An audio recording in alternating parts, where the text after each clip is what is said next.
Segala pujian syukur kami naikkan pada Allah Tritunggal yang kudus, Bapa yang merancangkan keselamatan, Anak yang mengerjakan keselamatan, dan Allah Roh Kudus yang memelihara karakter keselamatan itu di dalam setiap kehidupan kami.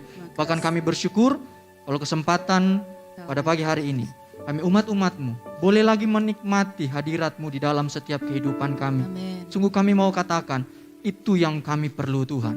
Dan bahkan tiba saatnya kami akan mendengarkan isi hati-Mu. Kami rindu mengenal Engkau lewat kebenaran firman-Mu, bukan dari yang lain. Karena kami tahu firman-Mu adalah dasar, tolak ukur, standar satu-satunya bagi kehidupan kami, setiap orang percaya, untuk menuntun kami semakin dekat kepadamu Tuhan. Sembunyikan hamba-Mu yang bodoh, yang tidak berdaya ini.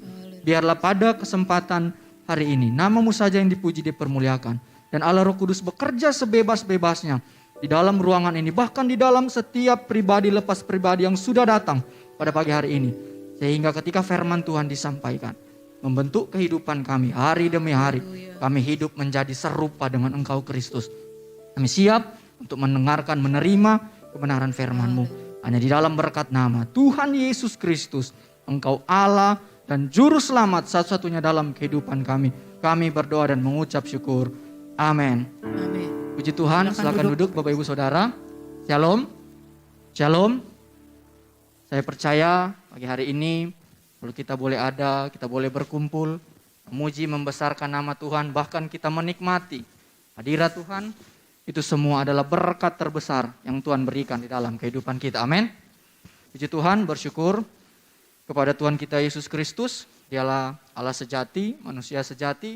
Dialah Juru Selamat satu-satunya di dalam dunia ini. Dan mengucap syukur kepada Tuhan lewat Bapak Ibu Gembala, seluruh kepala departemen jemaat Tuhan yang boleh mempercayakan saya pada pagi hari ini untuk melayani kebenaran firman Tuhan. Di nama Tuhan. Dan pada pagi hari ini saya ingin memberikan satu konsep atau cara bagaimana Bapak Ibu Saudara mendengarkan kebenaran firman Tuhan. Karena hari-hari ini kalau kita tidak jeli, kalau kita tidak peka, kalau kita tidak terbiasa mempunyai sebuah cara mendengar kebenaran firman Tuhan yang sesuai dengan firman Tuhan, maka Bapak Ibu Saudara akan mudah diombang-ambingkan. Akan mudah digiring atau akan mudah dipengaruhi tentang sesuatu hal yang mungkin terdengar baik, namun tidak memiliki dasar kebenaran firman Tuhan. Saya copot masker ya supaya lebih leluasa. Nah, kalau Bapak Ibu Saudara mendengar kebenaran firman Tuhan di dalam 1 tahun ini, saya diberikan satu pesan, yaitu menerima dan menyelidiki kebenaran firman Tuhan. Itu yang menjadi hal yang Tuhan taruh di dalam diri saya ketika saya melayani, bahkan saya mendengar firman Tuhan. Dasarnya di dalam Kisah Para Rasul 17 ayat yang ke-11. Kenapa Bapak Ibu Saudara harus menerima dan menyelidiki? Karena kalau kita hanya menekankan kebenaran firman Tuhan atau kekristenan kepada melakukan tanpa menerima, tanpa menyelidiki, maka apa yang akan kita lakukan walaupun terlihat baik, walaupun terlihat tidak bertentangan dengan hukum moral, tetapi tidak sesuai kebenaran firman Tuhan. Contoh-contoh sederhana, ketika soal kepemimpinan, Tuhan Yesus bilang apa? Kalau dunia bilang memimpin itu bagaimana kita mengatur orang. Kalau kita ingin jadi terbesar, maka kita harus berkualitas, harus menjadi yang terbaik. Tetapi Alkitab bilang apa? Siapa ingin menjadi terbesar, dia harus yang menjadi yang terkecil. Siapa ingin memimpin, baiklah dia melayani yang satu dengan yang lainnya. Maka kalau kita tidak terbiasa menerima, bagaimana Bapak Ibu Saudara mau melakukan? Kalau sudah menerima tanpa menyelidiki, saya sederhanakan lagi, tanpa merenungkan. Maka bagaimana kita mau melakukan? Saya kasih contoh sederhana gini. Intinya melakukan. Bapak Ibu Saudara ambil pulpen, kertas, terus ikuti instruksi saya. Intinya melakukan loh ya. 1 kali 1 sama dengan 7, lakukan. Secara nilai melakukan, benar nggak? Benar. Tetapi kualitas dari yang dilakukan benar nggak? Salah. Dan Yesus tidak pernah ngomong melakukan tanpa didahului dengan pengajaran yang baik. Makanya kalau ada yang mengatakan, oh khotbah sistematis bukan yang utama. Pengajaran yang set bukan yang utama. Kita memahami bukan yang utama, yang penting melakukan. Loh bagaimana kita melakukan kalau sudah diajar dengan baik, dikhotbahkan dengan sistematis, kita susah melakukan. Apalagi tiap minggu kita dikhotbahkan dengan sembarangan. Diajarkan dengan asal-asalan. Dan kita sekarang hidup tidak di zaman dulu. Kalau salah, api kilat dari langit turun sambar kita. Mati. Nah inilah yang membahayakan kondisi Bapak Ibu Saudara. Kalau tidak biasa menerima, Alkitab bilang apa? Menerima dengan rela hati. Bahkan menyelidiki. Di jemaat di Berea, Paulus dan Silas, orang sekelas Paulus dan Silas loh. Jemaat tidak sembarang amin-amin apa yang dikhotbahkan. Nah itulah sebabnya, mengapa penting ketika Bapak Ibu Saudara digembalakan, suara gembala atau ibadah pada hari Minggu itu menjadi sebuah keutamaan di dalam kekristenan. Menjadi sebuah keutamaan di dalam gereja Tuhan. Bagaimana kita disatukan, kita dituntun untuk sampai kepada isi hati Tuhan. Kalau kita tidak sering tergabung, saling menyatu, untuk sama-sama dalam satu ibadah seperti pada hari Minggu ini. Bapak Ibu Saudara boleh jajan pengajaran di YouTube, di Komsel, atau dimanapun ada komunitas rohani, boleh silakan. Tetapi bagaimana ketika Tuhan mempercayakan jiwa-jiwa Bapak Ibu Saudara digembalakan di tempat ini, maka kita harus tunduk kepada apa yang gembala katakan. Karena itulah pesan Tuhan yang Tuhan berikan bagi gembala untuk menuntun jiwa-jiwa kita. Kalau kita sudah merasa, seperti contoh saya, saya sudah sekolah teologi. Ya nanti juga saya selesai S3. Ya kalau gembala saya enggak S3, saya enggak bisa digembalakan oleh dia. Keliru saya bilang. Sehebat-hebatnya saudara, sepintar-pintarnya saudara, bahkan berkelimpahan secara materi. Ketika kita digembalakan, disitulah tempat Tuhan mempercayakan jiwa-jiwa saudara. Amin. Itu kita dipercayakan, karena tidak ada gembala yang menuntun kita ke jalan yang salah. Sekalipun salah, nggak usah dikte Tuhan. Tuhan yang berurusan dengan hamba-hamba Tuhan itu. Nah itu sebabnya, pada pagi hari ini, kita akan mempelajari satu kebenaran firman Tuhan. Nah yang saya beri judul, masalah menjadi tak masalah. Dan tema di dalam bulan ini, itu kita berbicara tentang teguh dalam memuliakan Tuhan. Sederhananya, teguh dalam memuliakan Tuhan. Sesuatu tidak didapatkan dikatakan teguh kalau belum diuji. Betul? Kalau belum diuji bagaimana saya mau katakan bangunan itu teguh? Sama halnya dengan iman Bapak Ibu Saudara. Kalau iman kita tidak pernah diuji, maka kita tidak dapat dikatakan teguh. Dan biasanya salah satu alat untuk menguji iman Bapak Ibu Saudara, teguh enggak di dalam memuliakan Tuhan? Yaitu masalah. Ketika masalah datang, apakah kita benar-benar mau memuliakan Tuhan? Atau ternyata ketika ada masalah, kita datang di dalam gereja, kita hanya formalitas. Daripada saya di rumah, mending saya ke gereja. Walaupun ibadah enggak sejahtera. Walaupun ibadah mikir-mikir masalah terus. Banyak masalah, banyak masalah, banyak masalah. Apakah kita dapat dikatakan teguh dalam memuliakan Tuhan? Nah itu sebabnya kita akan mempelajari bersama-sama. Masalah menjadi tak masalah. Mari kita buka Alkitab kita. Kita buka di dalam Rut pasal 1. Rut 1 ayat 1 sampai ayatnya yang kelima. Kalau sudah dapat, tidak mengapa kita menghormati tradisi, kita bangkit berdiri. Supaya Bapak Ibu Saudara tidak ngantuk, lebih fokus di dalam mendengar kebenaran firman Tuhan. Rut 1 ayat 1 sampai ayatnya yang kelima. Sudah dapat? Simak di dalam Alkitab, Android apapun itu. Nanti saya akan bacakan bagi kita semua. Rut 1 ayat 1 sampai 5 firman Tuhan.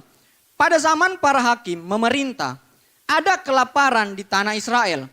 Lalu pergilah seorang dari Betlehem Yehuda beserta istrinya dan kedua anaknya laki-laki ke daerah Moab untuk menetap di sana sebagai orang asing. Nama orang itu ialah Elimelek, nama istrinya Naomi, dan nama kedua anaknya Mahlon dan Kilion. Semuanya orang-orang Efrata dari Betlehem Yehuda. Dan setelah sampai ke daerah Moab, diamlah mereka di sana. Kemudian matilah Elimelek, suami Naomi, sehingga perempuan itu tertinggal dengan kedua anaknya.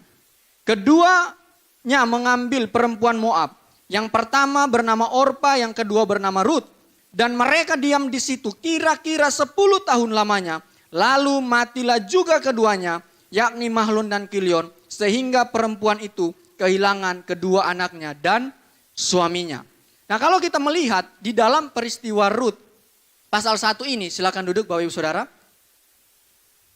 Pada pembukaan ayat ini, itu dikatakan pada zaman para hakim memerintah. Nah, jadi peristiwa ini diinformasikan kepada para pembaca bahwa ketika hakim-hakim memerintah, hakim-hakim kan sebelum Rut ada kitab hakim-hakim. Jadi peristiwa ini terjadi ketika hakim-hakim memerintah, di mana Allah itu mengangkat seorang hakim untuk menyelamatkan bangsa Israel. Tetapi ketika seseorang yang dipilih Allah, seseorang yang dipilih Tuhan, yang terjadi apa? Ada kelaparan. Bisa dibayangkan, seorang yang dipilih Tuhan memimpin bangsa Israel, tetapi terjadi kelaparan. Ada kelaparan pada waktu itu. Nah, mengapa terjadi kelaparan? Nah, kalau kita melihat dari sebuah informasi yang diberikan pada zaman para hakim memerintah, ada siklus kehidupan yang terjadi di dalam kehidupan bangsa Israel. Kalau kita lihat cara hidup bangsa Israel di zaman hakim-hakim, itu pertama begini, mereka itu melayani Tuhan. Ya, mereka melayani Tuhan dengan sungguh-sungguh. Ini siklus kehidupan orang-orang pada zaman hakim-hakim. Kemudian ketika mereka melayani Tuhan, mereka jatuh dalam dosa. Dan biasanya kecenderungannya kepada apa? Penyembahan berhala. Nah, setelah mereka berdosa, Israel itu apa? Diperbudak atau dihukum. Jadi Tuhan mendatangkan hukuman akibat perbuatan salah mereka. Dan biasanya salah satu hukuman itu ialah kelaparan. Jadi ketika Israel berdosa, Allah menghukum dengan kelaparan. Dan kelaparan di sini kalau Bapak Ibu Saudara perhatikan, jangan kadang-kala kita sebagai orang Kristen, ya kalau baca perjanjian lama, seakan-akan Allah itu jahat banget, ya kan? Salah hukum, salah mati, salah sedikit mati, mati dan mati. Tetapi kalau kita lihat, di dalam hukuman sebenarnya ada kasih Allah yang Allah tunjukkan bagi setiap manusia. Karena apa? Karena sebelum Allah memerintahkan untuk bangsa Israel hidup setia kepada Tuhan, Allah kasih dua pilihan. Ini yang selalu saya ulang-ulang. Sederhananya apa? Kalau Anda hidup sesuai dengan perintahku, firman Tuhan bilang apa? Berkat atasmu. Kalau engkau menyimpang ke kiri dan ke kanan, apa? Kutuk. Jadi Allah sudah kasih pilihan. Kita tinggal mau yang mana. Namun bangsa Israel memilih untuk dihukum. Jadi hukuman yang datang kepada bangsa Israel itu bukan karena Allah jahat. Tetapi mereka lah yang memilih untuk dihukum. Itu upah. Dan bahkan hukuman yang Allah berikan bagi bangsa Israel itu untuk apa? Mendisiplinkan mereka untuk menjadi anak-anak yang setia di hadapan Tuhan. Ada kasih di sana Bapak Ibu Saudara. Jadi tidak melulu dihukum jahat-jahat, enggak. Tetapi ada kasih untuk mendisiplinkan bangsa Israel. Nah kemudian setelah mereka dihukum, mereka berseru, Tuhan tolong kami, ampuni kami atas setiap salah dan dosa kami. Sehingga apa? Tuhan membangkitkan seorang hakim. Tuhan membangkitkan seorang hakim atau memilih seorang hamba Tuhan. Untuk apa? Membebaskan bangsa Israel. Setelah bangsa Israel diselamatkan, mereka kembali melayani Tuhan. Dan siklus ini berputar. Setelah mereka diselamatkan, melayani, jatuh lagi, diperbudak lagi, berseru lagi. Allah memilih seorang hakim, diselamatkan lagi, melayani lagi, jatuh lagi. Jadi berputar. Coba Bapak Ibu Saudara lihat kitab hakim-hakim. Siklusnya seperti ini. Siklus dosa. Karena pada waktu itu, umat Israel, bangsa Israel itu hidup menurut cara mereka sendiri yang dianggap benar. Itu kenapa saya katakan di awal, kalau Bapak Ibu Saudara ingin mengikuti Tuhan, ingin hidup sesuai dengan kebenaran firman Tuhan, mengenal Tuhan secara pribadi, lewat ini Bapak Ibu Saudara. Ini tolak ukurnya. Orang bisa berteologi macam-macam, bisa membuat sebuah pengajaran yang macam-macam. Kalau tidak sesuai dengan firman Tuhan, jangan ragu-ragu untuk menolak. Nah bagaimana kita mau dapat memahami, dapat mengerti yang disampaikan itu sesuai kalau kita tidak cinta akan firman Tuhan. Dan sebenarnya siklus hidup seperti ini adalah siklus hidup orang Kristen di zaman sekarang. Dan bahkan di setiap kurun waktu. Orang Kristen hidupnya seperti ini, melayani, oh sungguh-sungguh melayani. Gak lama apa? Buat dosa. Setelah buat dosa sudah sakit, baru cari Tuhan. Tuhan tolong saya Tuhan, sudah sakit nih, usaha sudah bangkrut nih. Sudah gak ada yang bisa kasih pinjaman nih, bingung. Berseru pada Tuhan, akhirnya apa? Tuhan tolong. Tuhan tolong, oh sudah aman nih, sudah segar nih. Lupa lagi Tuhan. Siklus ini juga terjadi di dalam kehidupan saudara dan saya. Dan betapa luar biasanya ketika kita melihat kondisi ini, kita dapat mempelajari setidaknya ada 2 poin di sana. 2 pelajaran penting. walaupun dipimpin oleh hamba Tuhan, walaupun dipimpin oleh seorang yang dipilih oleh Tuhan, tidak menjamin masalah itu tidak ada. Ini baru dari pembukaannya loh Bapak Ibu Saudara. Jadi walaupun kita dipimpin oleh seorang yang takut akan Tuhan, tidak menjamin tidak ada masalah. Kemudian, walaupun dipimpin seorang hamba Tuhan, seorang yang takut kepada Tuhan, tidak juga menjamin umat yang dipimpin itu tidak suka cari masalah. Suka cari masalah. Buktinya, selanjutnya dikatakan begini, lalu pergilah seorang dari Bethlehem, Yehuda. Dengar baik, Bethlehem, Yehuda. Beserta istrinya dan kedua anaknya laki-laki ke daerah Moab. Untuk menetap di sana sebagai orang asing. Mengapa penulis kitab Rut itu memberikan dua lokasi pada pembukaan kitab ini? Kalau tadi kita sudah lihat, dipimpin masih ada masalah, dipimpin oleh hamba Tuhan, tetapi suka cari masalah. Suka cari masalahnya di sini.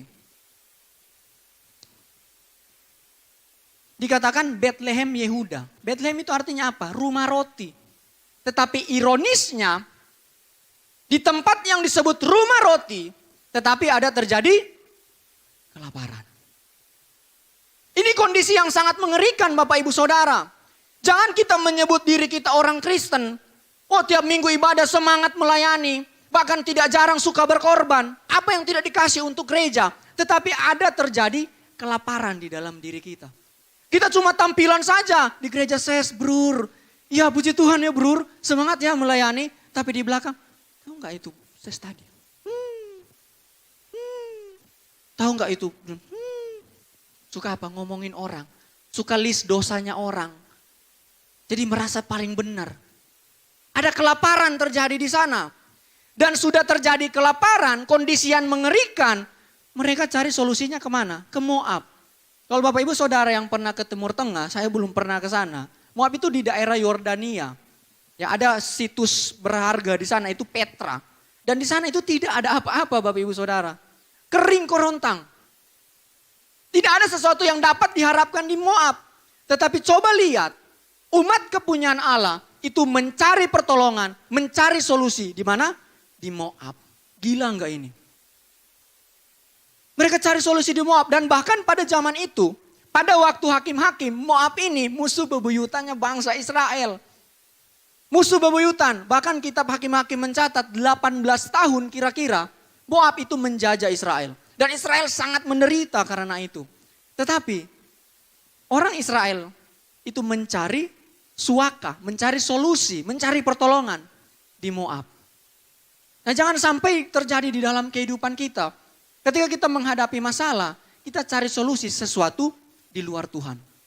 Kita cari solusi sesuatu yang mengabaikan Tuhan, sesuatu yang meninggalkan Tuhan. Ini berbahaya. Di Moab itu sebenarnya tidak apa-apa, tetapi mereka berpikir di sana ketika mereka lari dari masalah, mereka bisa terbebas dari masalah.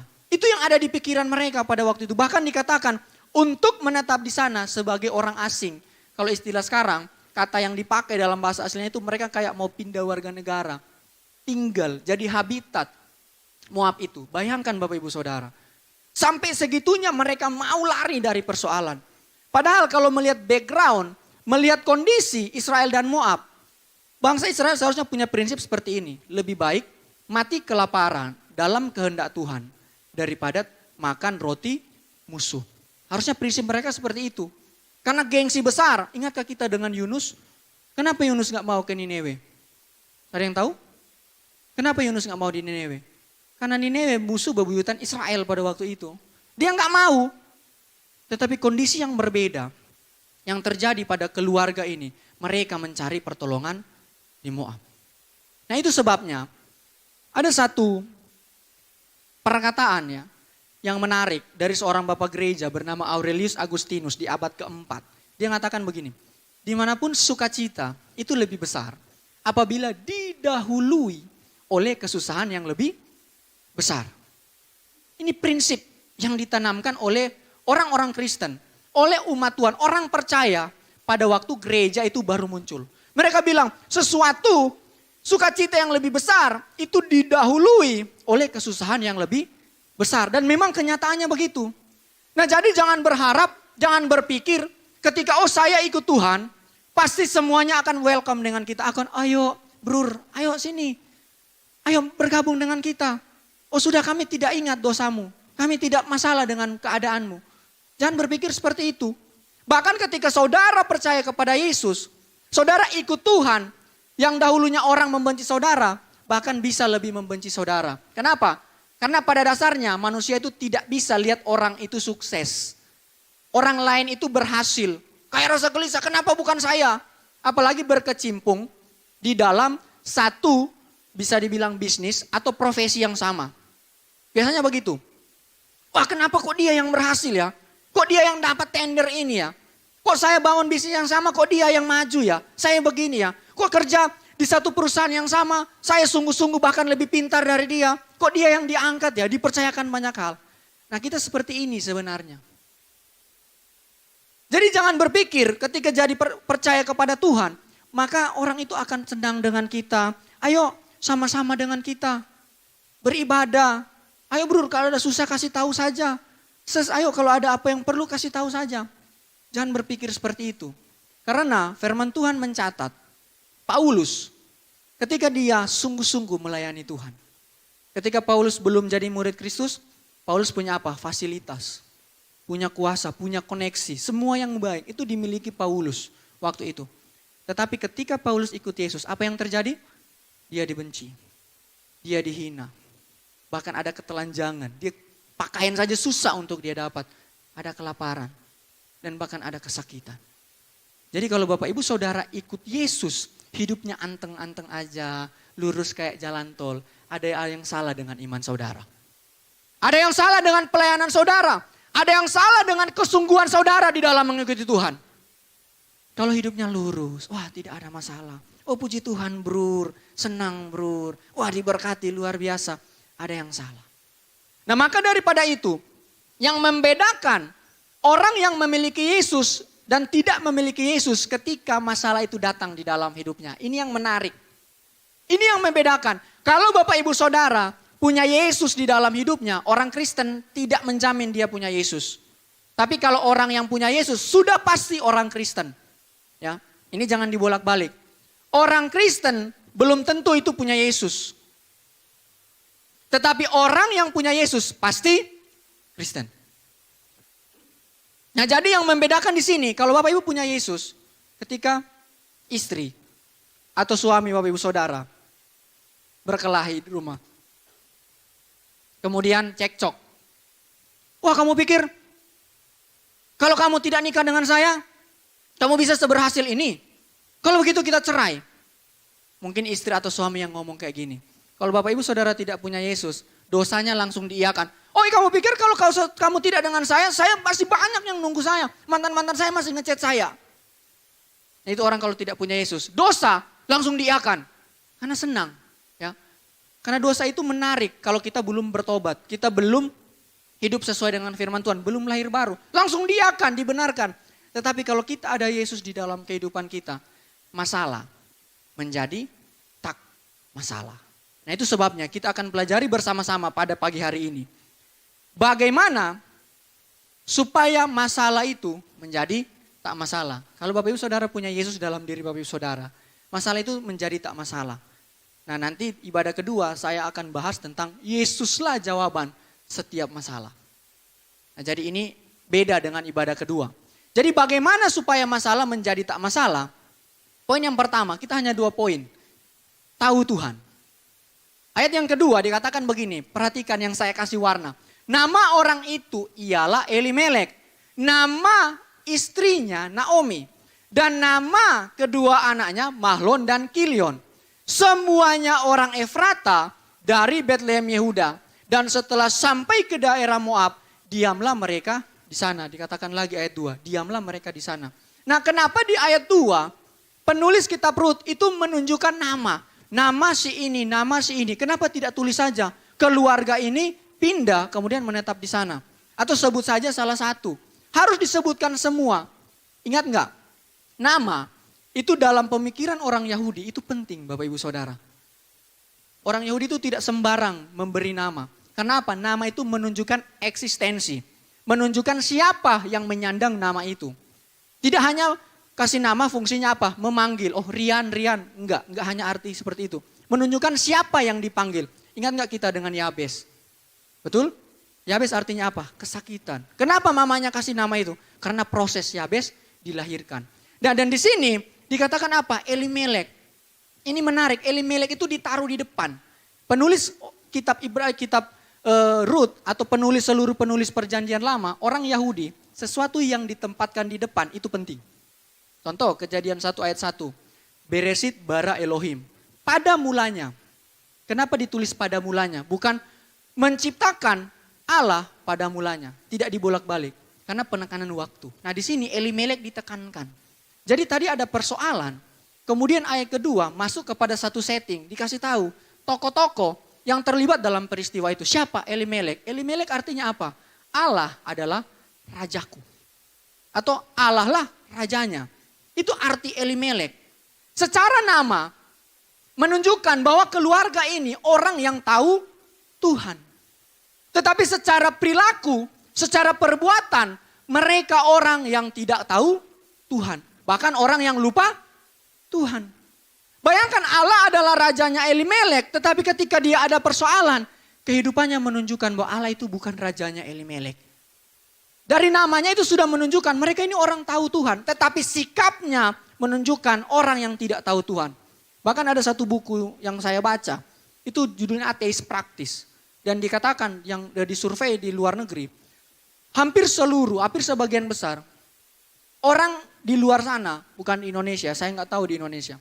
Tapi menurut buku itu, hampir sebagian besar orang Kristen di luar negeri itu ateis praktis. Ateis praktis apa? Dia statusnya Kristen, perilakunya ateis. Nah dan ini juga ditunjukkan oleh Elimelek. Allah adalah raja. Kemudian dikatakan apa? Naomi. Naomi itu artinya manis atau kesukaan. Bahkan kontras dengan Mara. Ketika dia pulang mereka bilang, wih ada Naomi. Bukan, namaku bukan kesukaan. Tetapi apa? Mara, pahit. Kemudian ada Mahlon dan Kilion. Mahlon dan Kilion itu artinya orang yang dibuang jauh. Mahlon itu sakit-sakitan. Atau orang yang dibuang jauh. Jadi dari namanya mereka saja sudah menunjukkan mereka orang yang tahu Tuhan. Namun keluarganya sudah ada masalah. Ditambah lagi daerah mereka ada kelaparan. Betapa bermasalahnya kehidupan mereka. Sudah ada masalah jauh daripada Tuhan. Meninggalkan Tuhan. Jadi kalau kita ada masalah apa yang harus kita lakukan? Benar enggak? Ketika kita nyanyi seperti tadi. Engkaulah raja ya, yang berdaulat atas kehidupan kita. Oh Tuhan itu raja dalam kehidupan kita. Benar enggak kalau kita menghadapi masalah. Kita mengutamakan kehendak raja atau kehendak kita.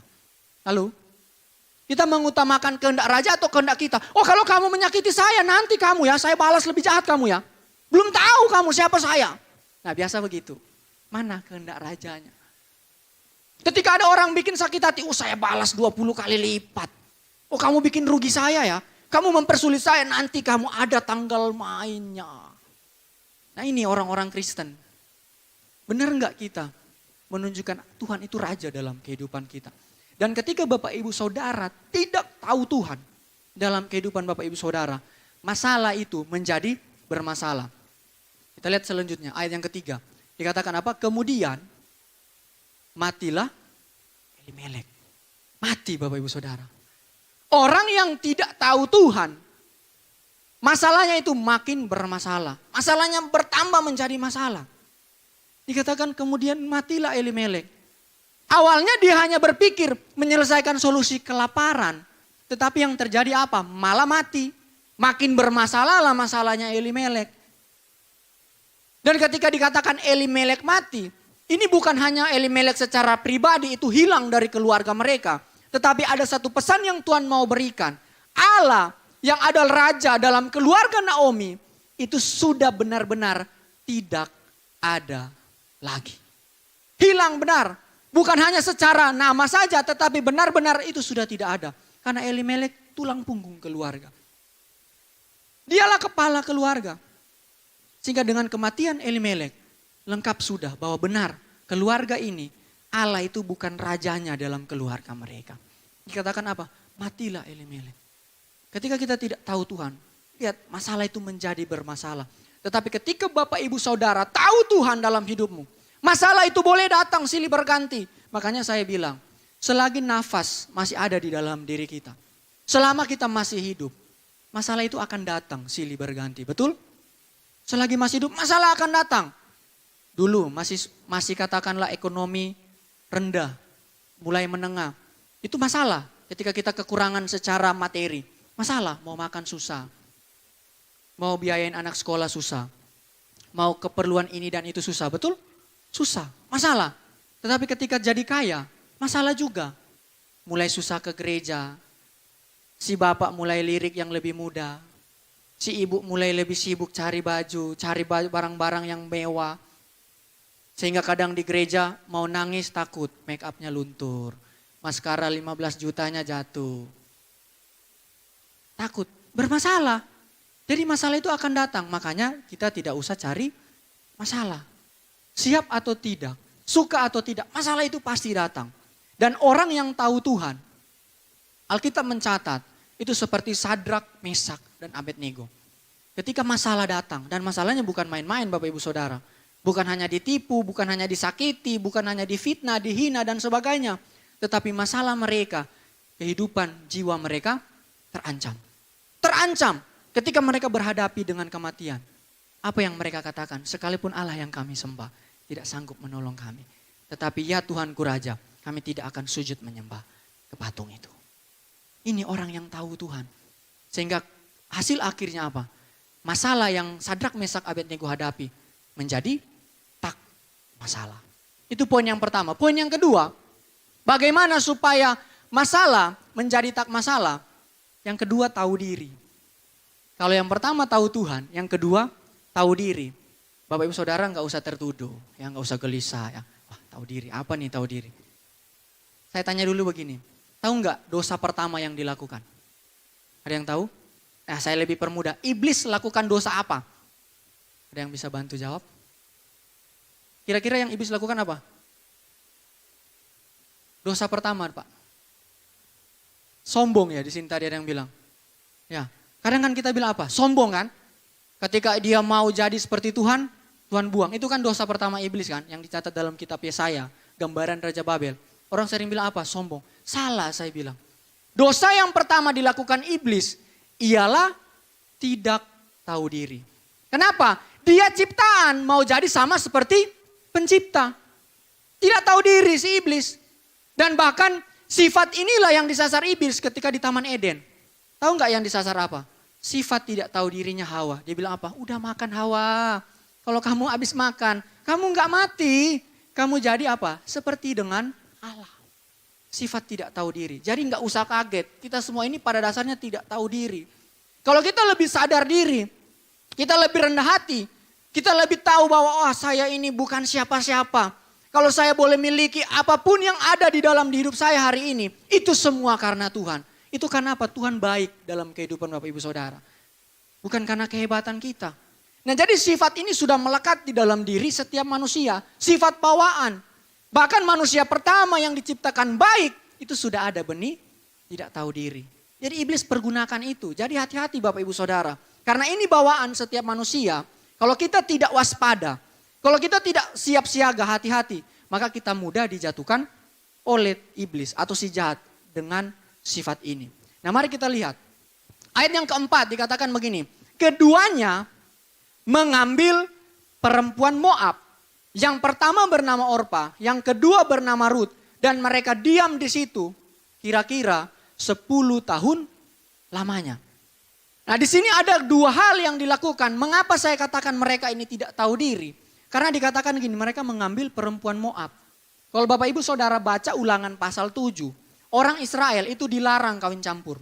Dilarang hukumnya. Tidak boleh sama sekali kawin di luar bangsa Israel. Bahkan Ulangan 23 ayat 3, kalau bisa ditampilkan. Itu bahkan keturunan ke-10 orang Amon dan orang Moab itu dilarang masuk menjadi jemaat Tuhan. Bahkan dikatakan peraturan ini selama-lamanya. Coba baca. Seorang Amon atau seorang Moab janganlah masuk jemaat Tuhan. Bahkan keturunannya yang ke-10 pun tidak boleh masuk jemaat Tuhan sampai selama-lamanya. Jadi bangsa Israel dilarang untuk kawin campur. Tetapi apa yang terjadi? mereka malah melakukan kawin campur. Sudah melanggar firman Tuhan, nyaman lagi. Alkitab bilang apa? 10 tahun mereka ada di Moab. Diam di situ 10 tahun. Coba lihat ketika Bapak Ibu Saudara sebagai orang percaya, itu hidup sudah tidak tahu Tuhan. Pasti langkah selanjutnya tidak tahu diri. Pasti itu. Dan sederhananya orang kalau tidak tahu diri, dia melanggar firman. Wah, ketika dulu mungkin di sini belum dipercayakan pelayanan. Ya, mungkin dulu ketika baru bertobat, masuk di komsel, mungkin Bapak Gembala, PKS atau siapapun tunjuk, bro, doa ya, jangan bro. Tapi setelah semakin setia, semakin rajin, doanya mulai bagus. Mulai panjang, bahkan mengambil porsi sang pengkhotbah. Setelah sudah, wah doanya bagus, suka belajar, dipercayakan apa? Menyampaikan firman Tuhan. Bagus saya bilang, bertumbuh. Nah setelah sudah menyampaikan firman Tuhan, terlibat di dalam seluruh aktivitas pelayanan. Bahkan mau kemana sebuah pelayanan itu kita ikut andil di dalamnya. Harus begini, harus begitu. Tetapi kalau kita mulai tidak tahu diri, ketika mungkin ada satu titik, Bapak Ibu Saudara tidak dilibatkan lagi. Di rumah mulai apa? Bertanya-tanya. Wah ada apa nih? Ada salah apa nih? Kok Om tidak kasih kepercayaan lagi nih? Seharusnya saya sudah layak di umum. Seharusnya sudah layak memimpin ini, memimpin itu. Melayani ini, melayani itu. Mulai gelisah. Awalnya masih dalam diri. Kemudian apa? Karena sudah tidak tahan. Makin tidak tahu diri, makin keluar. Kira-kira saya ada salah apa sih? Kok sudah tidak dipercayakan lagi? Mulai diungkapkan. Kan biasanya manusia gitu. Diungkapkan. Setelah diungkapkan mulai apa? Komplain. Wah kalau sudah tidak butuh, saya bisa keluar. Karena banyak pelayanan di luar sana yang butuh saya. Hati-hati Bapak Ibu Saudara. Kalau Bapak Ibu Saudara dipercayakan melayani. Dipercayakan untuk hidup sesuai dengan kebenaran firman Tuhan. Dipercayakan berkat untuk Bapak Ibu Saudara kelola. Itu bukan karena hebat kita. Bukan karena kita layak. Tetapi karena Tuhan mengasihi kita. Dan karena kasihnya dia percayakan itu semua untuk membentuk kehidupan kita. Menjadi lebih baik. Hidup yang mempermuliakan nama Tuhan. Jadi inilah yang harus kita renungkan. Yang harus kita taruh dalam diri kita sebagai orang yang percaya. Bahkan dikatakan selanjutnya begini. Yang pertama bernama Orpa, mereka mengambil istri di sana. Kemudian diam di situ 10 tahun. Lama mereka nyaman dengan dosa. Ada waktu yang tidak singkat mereka menikmati dosa. Dari peristiwa ini, coba lihat dampak dosa itu memperbudak. Dari dulu. Dan ini yang kita pergumulkan siapa saja di dalam dunia ini. Mau pendeta besar kayak pendeta kecil kayak orang kaya, orang miskin, pintar ataupun bodoh secara pendidikan. Yang akan kita pergumulkan, dosa itu akan memperbudak kita. Kalau kita tidak berjuang, kita tidak memiliki Yesus dalam kehidupan kita. Kita tidak hidup sungguh-sungguh berserah kepada Tuhan. Maka kita sulit untuk hidup menang atas dosa. Sehingga ketika kita tidak tahu diri, apa yang terjadi? Ayat yang kelima dikatakan apa? Lalu matilah juga keduanya. Mengerikan sekali Bapak Ibu Saudara. Yakni Mahlon dan Kilion, sehingga perempuan itu kehilangan kedua anaknya dan suaminya. Betapa mengerikan kalau kita tidak tahu Tuhan dan kita tidak tahu diri. Masalah dalam kehidupan kita semakin bermasalah dan hanya akan merugikan diri kita dan juga orang-orang di sekitar kita. Itu sebabnya bagaimana supaya masalah itu menjadi tidak masalah. Bapak Ibu Saudara harus tahu Tuhan dan kemudian tahu diri. Dan contoh orang yang tahu diri itu Ruth dan Naomi. Bisa baca di rumah mulai ayat 6 sampai ayat 17. Di mana Naomi ketika melihat hal itu dia tahu dia sudah salah. Ini kasih karunia. Ini berkat khusus bagi Naomi. Dia mulai bertobat. Oh di sana Tuhan sudah curahkan belas kasihan di Israel. Dia mulai balik. Dia mulai katakan kepada menantu-menantunya sudah gak usah ikut saya. Gak usah ikut saya karena di sana susah. Saya juga tidak dapat menjanjikan seorang yang baru yang dapat menjamin kehidupan kamu. Tetapi yang respon yang ditunjukkan oleh Ruth, yang menjadikan Ruth sebagai salah satu perempuan yang masuk di dalam silsilah Sang Mesias. Coba lihat tadi, pertama Allah melarang, tetapi ketika Ruth tahu diri, dia masuk ke dalam jalur keturunan Sang Mesias. Mesias dilahirkan dari keturunan Yehuda. Yaitu salah satunya Ruth mengambil alih di sana. Ada andil Ruth di sana. Betapa luar biasanya Tuhan menghargai seorang yang tahu diri. Nah itu sebabnya Yang menjadi kekuatan Injil, kita bangkit berdiri. Yang menjadi kekuatan Injil pada kesempatan pagi hari ini. Ketika engkau tahu Tuhan dan tahu diri, tahu siapa kita, maka masalah menjadi tak masalah. Sebab dalam setiap masalah, engkau dapat melihat dan menikmati Yesus atau menikmati kasih Yesus di dalam hidupmu. Puji nama Tuhan, Tuhan Yesus memberkati kita semua.